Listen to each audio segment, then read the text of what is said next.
Okay, so poor spiral artery remodeling leads to eclampsia.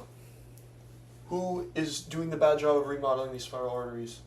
Trophoblast cells, which are located where? On the exterior of that blastocyst. Okay. So trophoblast cells do not do a good job of remodeling these spiral arteries. Okay. What does that mean? The trophoblasts did not do a good job in removing the smooth muscle of the spiral arteries, replacing the endothelial layer of these spiral arteries. Okay.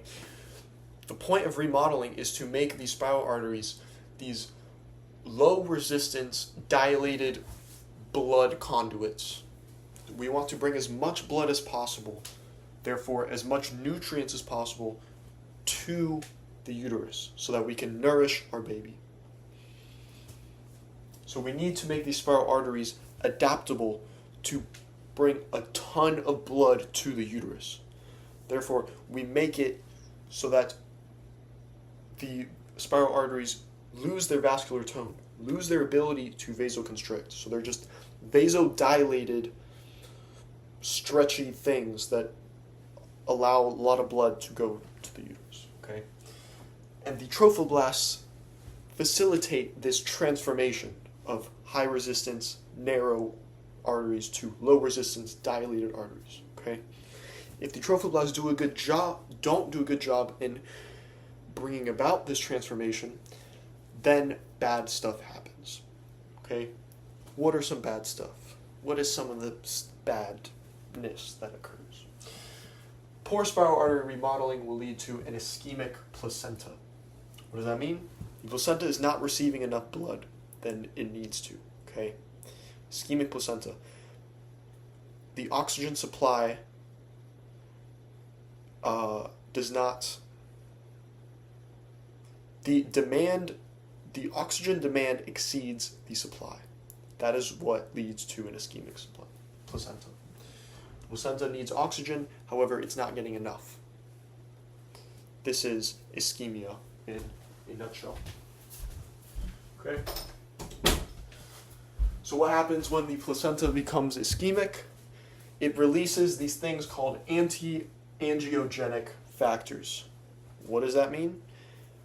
Angiogenesis corresponds to the formation of new blood cells, or blood vessel growth.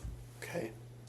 If we release anti-angiogenic factors, this is going to inhibit blood vessel maintenance and growth. Okay? What does that lead to? What happens when we are no longer able to maintain our blood vessels?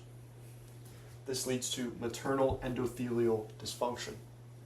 So the endothelium of those blood vessels become dysfunctional and lead to a variety of harmful consequences. Okay? So I don't generally like to give specific examples of specific factors because they're annoying and they're just like a bunch of letters and but I'm doing it. Okay, so SFLT1 is an anti-angiogenic factor. Okay, and what it's going to do is neutralize these two pro-angiogenic factors. So anti-angiogenic factor neutralizes pro-angiogenic factors. Now, what do these pro-angiogenic factors generally do? What are their functions? Okay, ignoring this anti-angiogenic factor here. Okay, what do these pro-angiogenic factors do? Vascular endothelial growth factor, which is one of them, as well as PIGFA, or PIGF. These are going to increase nitric oxide production. Increase in nitric oxide in the blood leads to vasodilation of the blood vessels. Okay, vasodilation is a consequence of a pro-angiogenic factor. Next, maintains vascular endothelium. So that endothelial layer, it maintains it. Okay, this is a pro-angiogenic factor. This is literally the definition of angiogenesis. The blood vessel growth, okay, or maintenance of that endothelium. What does that do when you're maintaining the endothelium? That's going to decrease permeability of the blood vessels. Okay? So you can think of these pro-angiogenic factors as construction workers. Okay? And if there's a sinkhole on a road, these construction workers are going to get to working and quickly patch that sinkhole up so that cars don't fall into it. Okay? But say we bring SFLT1 into the mix. This is an anti-angiogenic factor that's going to neutralize these pro-angiogenic factors. So what's going to happen? Vasodilation is not going to happen, okay? Due to the neutralization of these factors, nitric oxide production is going to decrease, therefore vasodilation is not going to occur. What is the opposite of vasodilation? Vasoconstriction, right? And vasoconstriction corresponds to high blood pressure. What else occurs? Decrease in permeability, maintains vascular endothelium. But we neutralize these pro-angiogenic factors. So the endothelium is not maintained anymore. That sinkhole is going to be left as a sinkhole, and cars are going to fall down into the abyss. So vascular permeability is going to increase, which means leaky blood vessels, which means fluid in the blood vessels is going to leak into the interstitial space. Now, what does that involve? What is the consequence of that? Edema, or swelling. When fluid gets into the interstitial space, we're going to see swelling of the body. All right? What else? Proteinuria, okay? So there are vessels in the kidneys, okay? Specifically glomerular capillaries, okay? Due to anti-angiogenic factors, the endothelium of your vasculature throughout your body is going to be damaged and turn dysfunctional, okay? So one example of this is damaged glomerular capillaries in the kidneys, okay? In the kidneys, you have this thing called a glomerulus, okay? This is where filtration of the blood occurs, okay? This is where urine is created and yes. So damaged glomerular capillaries leads to a broken glomerular filtration barrier, okay? So now we're not properly filtrating stuff. So what can happen? Damaged glomerular filtration barrier leads to the opportunity for protein to leak into urine. Generally, protein does not leak into urine. Okay, protein is reabsorbed back into circulation, something like that. However, a broken glomerular filtration barrier due to excessive anti-angiogenic factors leads to protein in the urine. Okay, proteinuria is a hallmark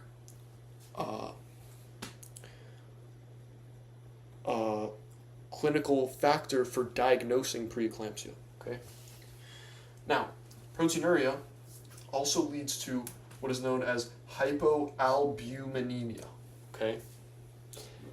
All this means is that the protein albumin, which is generally in the blood to promote oncotic pressure, basically, albumin is a protein that keeps fluid in the blood vessels, okay? In osmosis, water is attracted to where solute concentration is greatest, okay? Albumin acts as that solute. Albumin is a protein that stays in the blood vessels and circulates throughout with the blood and keeps blood from leaving into the interstitial space, okay? However, because we have these damaged glomerular capillaries, albumin is leaking out of the vessels, okay? It's leaking out. And this leads to less than normal albumin concentration in circulation, okay?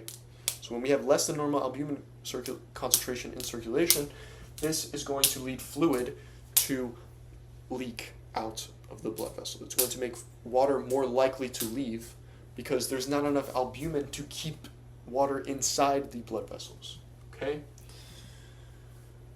So hypoalbuminemia is promoting edema, swelling, fluid getting into the interstitial space. All right? So this is preeclampsia.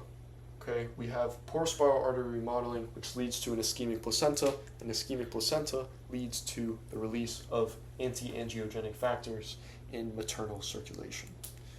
And this leads the mom to have dysfunctional blood vessels. And dysfunctional blood vessels can lead to preeclampsia. Okay? Preeclampsia involves a bunch of negative consequences like hypertension, like organ failure, like proteinuria, like edema. Alright? Now, preeclampsia, if untreated, can lead to a more harmful condition, which is just preeclampsia without the prefix. Okay? Eclampsia. Preeclampsia can turn into eclampsia. And what we'll see is that eclampsia is basically preeclampsia with the presence of seizures. Okay? Organ failure does not only involve failure of the kidneys. Okay? Right? We know kidneys are failing because they damage glomerular capillaries. Liver could also fail, right? We can see increase in liver enzyme concentration, which is an indicator that the liver is not doing a very good job. Another example of organ failure is the brain. Maybe the brain isn't receiving enough oxygen, and this is going to lead to mental symptoms like dizziness, headaches, and seizures. Okay, seizures marks the transition from preeclampsia to full-blown eclampsia. And I will make a video on eclampsia after this. So this is preeclampsia, and I hope this helps you learn. Thank you.